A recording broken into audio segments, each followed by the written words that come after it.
Dear students. तो आप लोगों का तो बहुत ज़्यादा डिमांड आ रहा था वन ब्रह्मन के ऊपर क्वेश्चन आंसर बनाइए, वन ब्रह्मन के ऊपर क्वेश्चन आंसर बनाइए। तो मैंने थोड़ा सा जो है क्वेश्चन इसमें दिया है, बाकी का हम लोग नेक्स्ट करेंगे। तो जान लेते हैं आज क्वेश्चन आंसर वन ब्रह्मन के बारे में। तो आप लोग एक बार किताब पढ़ लीजिएगा तो आप लोग को ज्ञान मिल जाएगा। ठीक है, समरी, या फिर मैं एक बार इसका एक समरी बता दूंगा।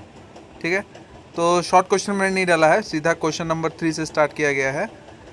तो क्वेश्चन नंबर 3 का ए या क कह सकते हैं, उसका क्वेश्चन है कि कक्षा अध्यापकों के द्वारा वन भ्रमण पर जाने की घोषणा करने पर विद्यार्थियों की क्या प्रतिक्रिया हुई।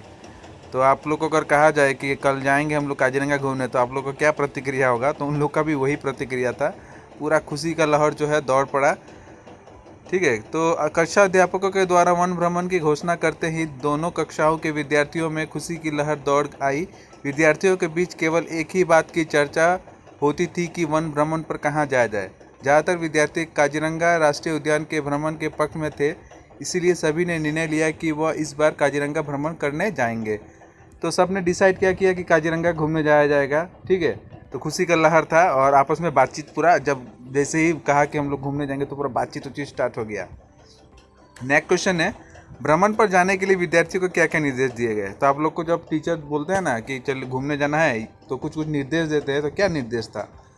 तो भ्रमण पर जाने के लिए विद्यार्थियों को निर्देश दिया गया कि वे अपने साथ ले जाने वाली वस्तुएं स्वयं लेकर आएंगे, परंतु कैमरा और मोबाइल फ़ोन में किसी भी हालत में साथ नहीं ले जा पाएंगे।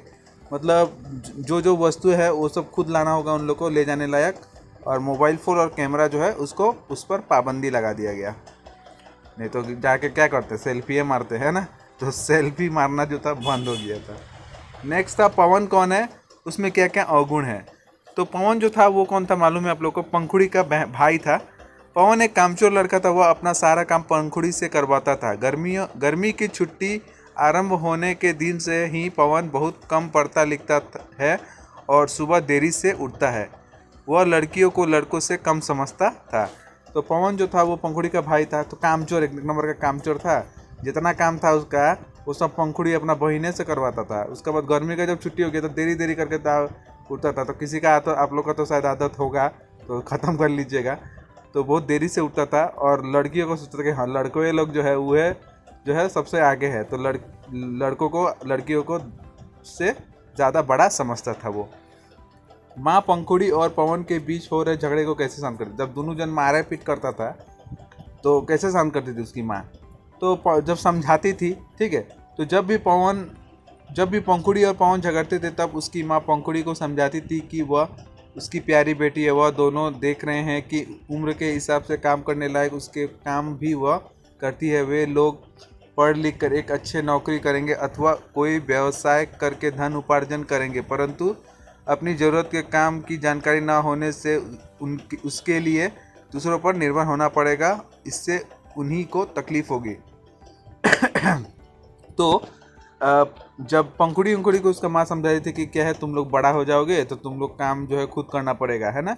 तो अभी से ही तुम लोग जो है सीख लो काम हम कैसे किया जाता है, धन उपार्जन करके तुम लोग को खाना वाना है, इस तरीक़े से।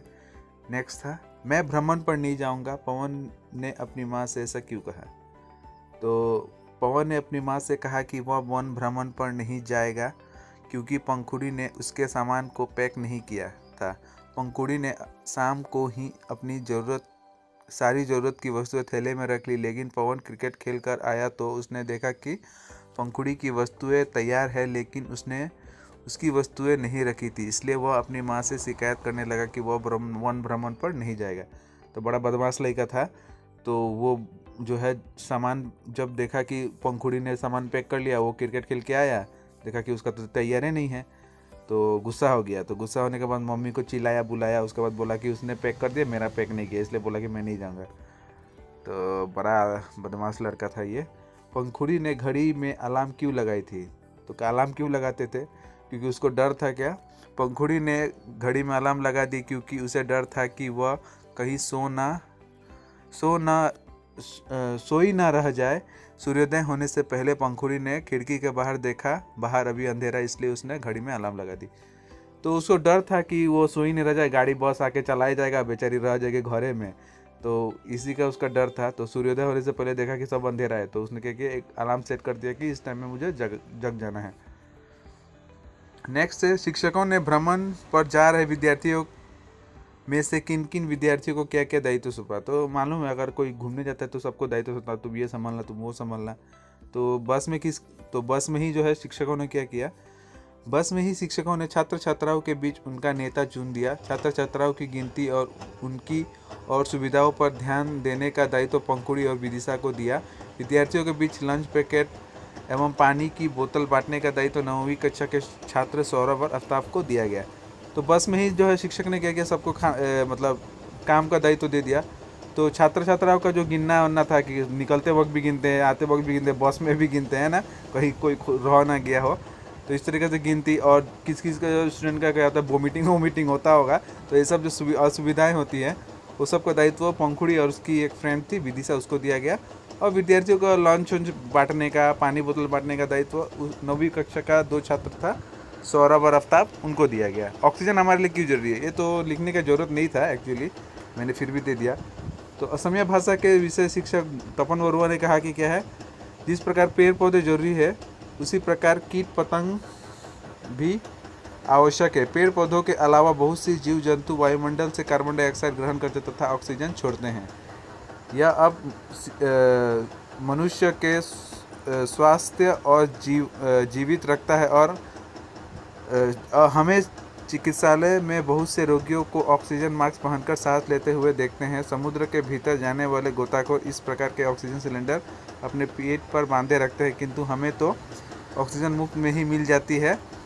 मनुष्य कहीं भी रहे, लेकिन 35% से कम ऑक्सीजन मिलने पर उसका शरीर स्वस्थ नहीं रहता है। हम जितनी ऊंचाई पर जाते हैं हमें उतनी ही अधिक ऑक्सीजन की ज़रूरत पड़ती है।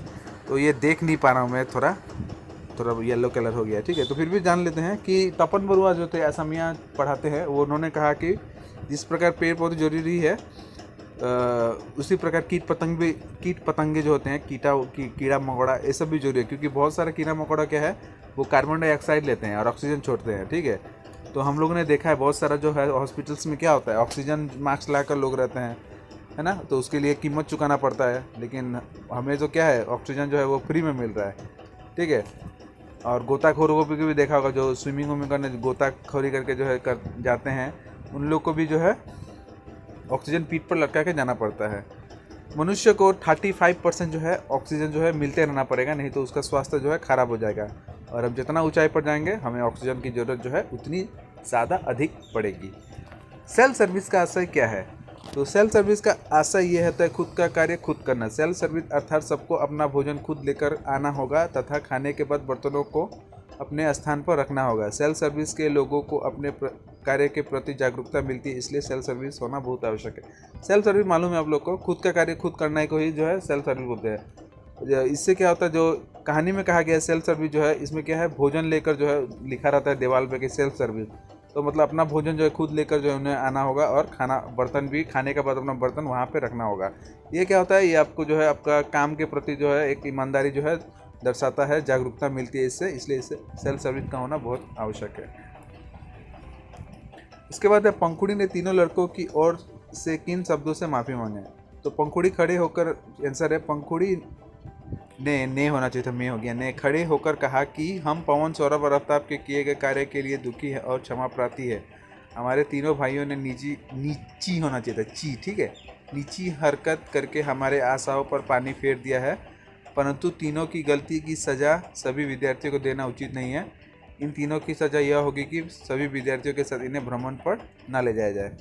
तो पंखुड़ी ने कहा कि क्या है, जो सौरभ, आफ्ताब और पवन ने जो किया वो जो है बहुत दुखदायक है और क्षमा प्रार्थी हैं, ठीक है, इसके लिए वो लोग क्षमा प्रार्थी हैं। जो इन्होंने हरकत किया इसका जो है सज़ा जो है दूसरे कोई को नहीं मिलना चाहिए, है ना। तो इनका सज़ा यही रहेगा कि ये भ्रमण पर ना जाए। भ्रमण पर जाने से पहले माता पिता ने पंखुड़ी और पवन को क्या समझाया? इसका क्वेश्चन का आंसर जो है सेम होगा जो आपको प्रीवियस में मिला है। माँ ने समझाया कि तुम लोग स्वयं देख रहे हो कि उम्र के हिसाब से तुम्हारा काम करने के लायक काम सिखाती ही आ रही हूँ। तुम लोग पढ़ लिख कर एक समय अच्छे नौकरी करोगे अथवा कोई व्यवसाय करके धन उपार्जन करोगे, परंतु अपनी ज़रूरत के काम की जानकारी ना होने से उसके लिए दूसरों पर निर्भर होना पड़ेगा। इससे तुम किससे हो गया है, इससे तुमको ही तकलीफ होगी, तब समय तुम्हें धोखा देगा और दूसरे लोग भी तुम्हें ठगेंगे। तो इसका एक्सप्लेन नहीं करूँगा क्योंकि मैंने पहले कर दिया है। आखिरी क्वेश्चन था आज के लिए, काजीरंगा को गैंडों का निवास स्थान क्यों कहते हैं? गैंडे संसार के सभी जंगलों में पाए जाते हैं। कुछ गैंडे 2 सींग वाले भी होते हैं, परंतु हमारे असम में 1 सींग वाला गैंडा ही पाए जाते हैं। पिवतरा, मानस, ओरांग आदि अभयारण्यों में कुछ संख्या में गैंडे पाए जाते हैं। काजीरंगा को गैंडे का निवास स्थान कहा जाता है, यहाँ बड़ी संख्या में गैंडे पाए जाते हैं। तो काजीरंगा को क्यों गैंडे का निवास स्थान कहा जाता है? क्योंकि यहाँ पे बहुत सारे गैंडे रहते हैं, ठीक है, बहुत ज़्यादा। लेकिन अगर आपको घनत्व कहा जाए कि घनत्व सबसे ज़्यादा कहाँ पे है, तो मानस में है, ठीक है। मतलब 1 स्क्वायर किलोमीटर में मानस में ज़्यादा पाए जाते हैं गैंडे, अनुपात में किसके? असम, काजीरंगा के। तो सबसे ज़्यादा गैंडे कहाँ पाए जाते हैं? काजीरंगा में, लेकिन घनत्व के हिसाब से मानस में, ठीक है। तो बाकी का क्वेश्चन नंबर 4 और 5 जो है उसको हम लोग कल डिस्कस करेंगे। तब तक के लिए धन्यवाद।